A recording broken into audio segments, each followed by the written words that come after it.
que eu tava falando? Eu tava falando daquela parada de você ter uma crença, né?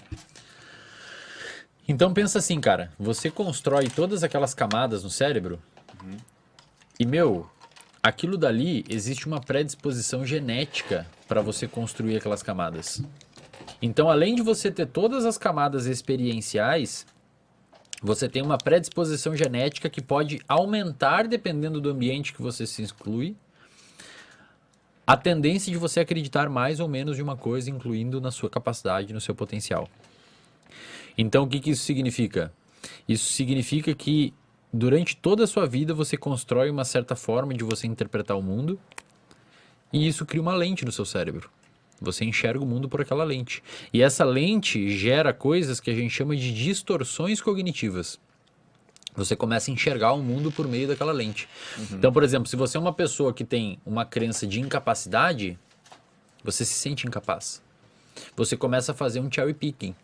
Então você começa a ver só as coisas que você foi incapaz e além de enviesar para as coisas que você foi incapaz, você começa a distorcer o mundo para o mundo entrar na sua crença. Então, às vezes, você tira 9 numa prova e você acha que foi mal porque você se acha incapaz e não foi 10. Portanto, você fracassou. Mas por que a gente tem essa tendência de fazer isso, cara? Não é uma tendência, cara. Tem pessoas que não têm isso. Isso é uma construção que a gente teve durante a nossa vida. Às vezes as nossas amizades, às vezes os nossos familiares, às vezes o grupo de amigo, às vezes as pessoas vão colocando isso na sua cabeça e sedimentando dentro das camadas que vai construindo uma ideia que você é uma pessoa E capaz. o único jeito de... Não, e aí somando a parte genética, né? Somando a parte genética. Mas isso então eu posso afirmar que esse tipo de comportamento passa de pai para filho? Tipo, ou não? Ou... É que tem a questão da, enfim, toda a questão do ambiente. Pode ser que teu pai não tenha sido submetido a algumas coisas que tornarem ele criativo. Por exemplo, e daí foi pro filho. Você sei lá. pode ter você pode ter um familiar mais agressivo. Mas eventualmente, se você crescer num ambiente que não dispara essa necessidade de agressividade, você não vai ser agressivo. Então, essas predisposições, elas não determinam nada. Elas vão determinar um aumento de propensão de você desenvolver aquele traço de comportamento. Mas o que vai determinar se vai dar problema ou não, ou se vai dar muito bom ou não, é o ambiente. Isso é uma coisa que vocês, principalmente estudantes de psicologia, têm que entender de uma vez por todas. O que determina o seu comportamento e o que influencia o seu comportamento é o ambiente que você está inserido.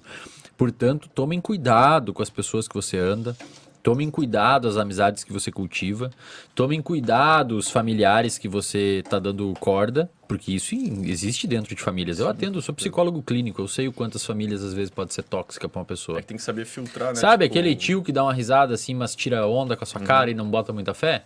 E depois fala que tá tudo bem? Cara, isso machuca muitas vezes. Mas tu, não sei se tu quer entrar na tua questão pessoal, mas tu passou por alguma coisa que propiciou isso em ti, essa tua crença de desvalor que tu Não, falou? cara, a minha maior questão, nesse sentido, felizmente eu nunca tive esse problema em questão em nível familiar.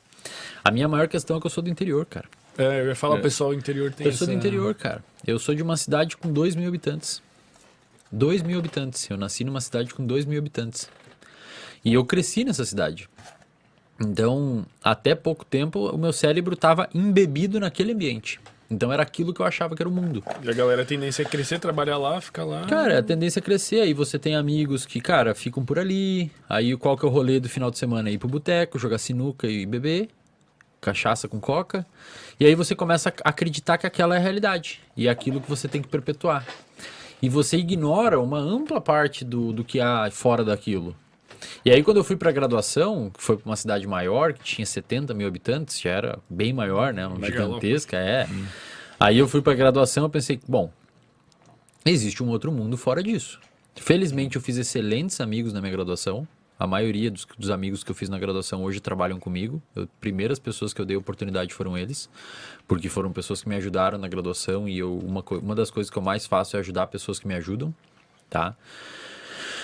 E hoje todos eles trampam comigo e cara, ali eu percebi que existia mais coisas na graduação.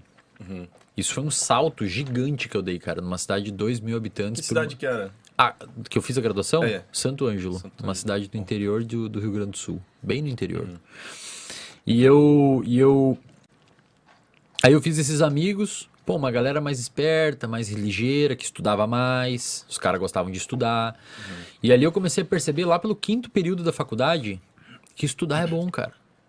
Mas antes disso era só cachaça e Só rolê. cachaça, cigarro, cachaça, uma carteira de Quando derby foi por aquela dia. imagem que tu tá apresentando um trabalho com uma caixa na escola? Aquilo foi um trabalho do final de semana, num sábado de manhã, que a professora pediu pra gente. Era um trabalho de psicologia social. Cara, Você tinha que apresentar um trabalho de você explicar para um ET o que era psicologia social. E aí eu me fantasiei de ET colocando uma caixa de escola na cabeça. Ah, então tem um contexto. Tem. Claro, pô. Mas isso era no começo da faculdade? Ele era o quê? Muito idiota. Não, aí não. Eu achava isso. Não, pô, aí é demais. Aí isso era no começo. Isso era na metade já, cara. 4º período por aí, 5º período da faculdade. E essa época eu não tinha noção de nada, cara. Sexta-feira, na noite anterior, por exemplo, a gente deve ter ficado bebida até tarde. Provavelmente Bebendo aquela até escola tarde. da caixa foi bebida. Sim, com certeza. Foi a vez que saiu aquelas barrigudinhas da escola, tá ligado? Sim. Era recente. As garrafinhas que O era latão? Não, a garrafinha. Ah, tá, a garrafa. Que era Sei, R$1, sei, velho. sei. Era R$1. Parece Cara, uma madeirinha, né? a gente ia, exato. A gente ia numa lá, um 24 lá da esquina, com balde, velho, buscar. A gente enchia de casco o balde e ia buscar toda noite. A gente ficou um mês bebendo toda noite aquelas escolzinhas. Tu que tá aí assistindo e tomou uma escolzinha, velho, tu pode ser o Wesley daqui uns anos. Cara, velho. e aquilo lá e cigarro, cara. Eu fumava uma Tudo é carteira de possível. cigarro por dia, de derby vermelho. Pô, derby vermelho. Derbão vermelho. Tinha um Fusca, depois eu comprei um Fusca depois. Caralho, É. tu era o. Não, eu era um tio, cara. Eu era um clássico tio. tiozão do Eu era um interior. tiozão do interior. Exatamente, eu era um tiozão Com do 20 e interior. poucos anos. Com 20 e poucos anos. Se você ver umas fotos minhas com 22, com 20, eu era mais velho do que eu sou agora. Eu tinha sobrepeso, meu rosto era mais velho. Deve estar no Instagram, uns antes e depois que eu boto no Instagram. Tem no destaques lá, pô. É, tem no destaques. É, onde tudo mudou, alguma coisa assim. 2017, uma coisa assim. Cara, e daí deu... Eu senti muito isso, assim, eu sempre converso sobre isso, mas eu falei, quando eu tava no... Eu vou falar um pouco pra tu comer.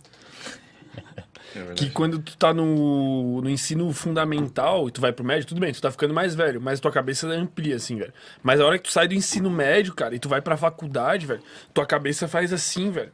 E agora a hora que eu terminei a faculdade, tua cabeça faz mais eu assim. acho que eu acho que é tipo, pra mim pelo menos, no começo da faculdade ainda não. Mas no meio, parece que dá um, porra, velho, tô na faculdade, daqui a pouco é vida exato, adulta. cara, a vida água real. batendo na bunda. Só que pensa, isso comigo foi multiplicado na 10ª potência. Porque tu Porque saiu hoje- do cu do mundo. Porque, com todo respeito. não, eu saí numa cidade muito pequena. Entrei numa graduação. Eu fiz graduação numa. Cara, eu vou falar, eu fiz uma graduação numa faculdade particular, que é teoricamente mais fácil de passar que uma federal. Sim. E eu fiquei em 26º suplente na seleção, cara. Meu Deus. Eu não passei, velho. Quando chegou a Quanto foi estudar pro Quanto foi a vestibular, nota do meu vestibular? 32. 32, cara. Caralho, eu tô com a memória boa, Eu velho. tirei 32 no meu vestibular, De 100? numa universidade de 100. Eu reprovei. Eu fiquei em 26º. Meu Deus. mas tu chegava a estudar pro vestibular ou tava Não, nem que aí? vestibular, velho, tá louco? Tipo, era tipo algo que teus pais falavam, Pau pô, tu no tem cu que do fazer alguma vestibular. faculdade. Não, meus pais falam. Eu reprovei. Primeiro que eu reprovei no ensino médio, cara. Primeiro ano do ensino médio eu rodei. Talvez isso eu nunca tenha falado por aí. Puta, gostoso. Olha ali, ó. Olha ali que beleza. Ó, aqui, ó. Com derby na boca. É um derby? Não, esse daí já era, acho que era um Dunhill. Na época não tem. Fecha aí, pô, É. vai descendo. Essa época o cigarro era barato, cara. Eu acho que tá no destaques. Essa época o cigarro era barato. Cara, que demais, Vai velho. no destaques, vai no destaques. Vai no destaques. Pô, aquela foto da Da caixa, de velho. escola, Eu me muito mijo boa. toda vez que tu põe, velho. Vai ali, ó, mudança aí. Ah, mas fica pequenininho. Vai passando, vai passando. Olha ali, velho. Volta um aí. Olha ali, cara. Olha aquela cara ali. Inchada no trago. Velho. Porra, velho. Tava explodindo meu rosto ali, velho. Aí eu comecei a correr na graduação, ó. Comecei a dar Tá, umas e corridas. o que que deu um A estalinho primeira vez assim? que eu conheci o Muzi. Hoje eu janto com ele toda segunda-feira, ao vivo.